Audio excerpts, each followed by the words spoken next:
The downtown library is a modern domed structure that towers above the city's East Village neighborhood. Architect Rob Quigley spent nearly 2 decades on the design. From what I've been told, he actually observed the way that the sun rose and set and the way that the light fell and used that as a guide.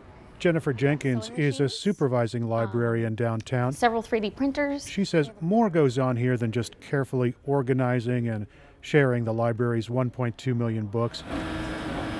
She says the library is a hub for innovation. This is something that came from our Lend a Hand project. We created a prosthetic hand for someone who was born without a hand. And so for the first time ever, he was able to play catch with his children.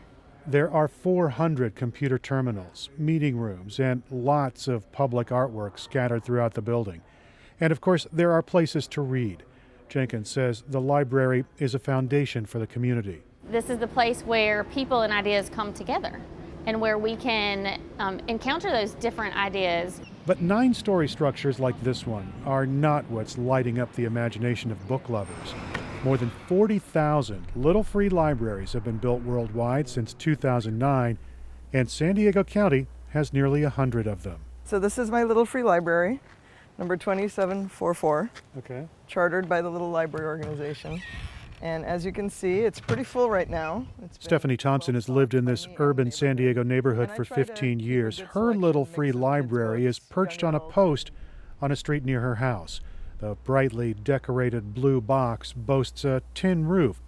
She's had a lifelong love affair with the printed word, and she is anxious to share. Books have a special feeling to it. It's like a little gift pre-wrapped, you know? You just give it to someone, it's already wrapped in its cover, and you just open it, you don't know what's inside it, or you do and you can't wait. Thompson is an active library steward who monitors and curates her collection. She stamps each book that she adds to the library, and she's happy to see a mix of neighbors and visitors use it. Do you guys want to organize it? Emilio Figueroa thought the Little Free Library would be a great project for his sons. They built their tan box out of plywood and perched it on top of a tree stump.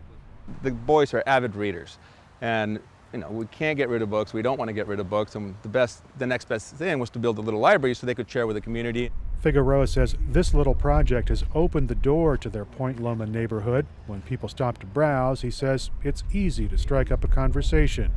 He also hopes for some life lessons for his boys. When they do something, if you do it right, and if you put your energy and time into it, you're going to succeed. First woman in Congress. One of the larger Little Free Libraries KPBS found in San Diego is located in a North Park neighborhood. It's outside the home of Rami Zamiski, who's happy to share her reading passion. So we have a small, medium, and large, and this is mainly for those paperbacks, those things you take with you when you go on an airplane. This library is a replica of a blue British police box, like the kind found in Doctor Who. Smaller on the outside. People might not expect to cross paths with a time-traveling TARDIS, but it makes perfect sense to Zamiski. Everything begins! In Doctor Who, the TARDIS can take you anywhere, time and space. So can a book. So it just makes so much more sense for people to come by and say, that looks interesting, let me learn about that, let me expand my horizons. Zamiski's Little Free Library is bigger than most, but it's still not big enough to contain the neighborhood's appetite for a good read. 2 benches catch and hold the overflow. And Little Free Library organizers say that is one of the most amazing things about this initiative. Margaret Aldrich wrote the Little Free Library book. Neighbors really do step up to add a book if they see a Little Free Library is getting low. So it becomes this, kind of beautiful relationship with the community where you live. Little Free Libraries can be found in all 50 states and 70 countries, with an estimated 16 million books changing hands each year.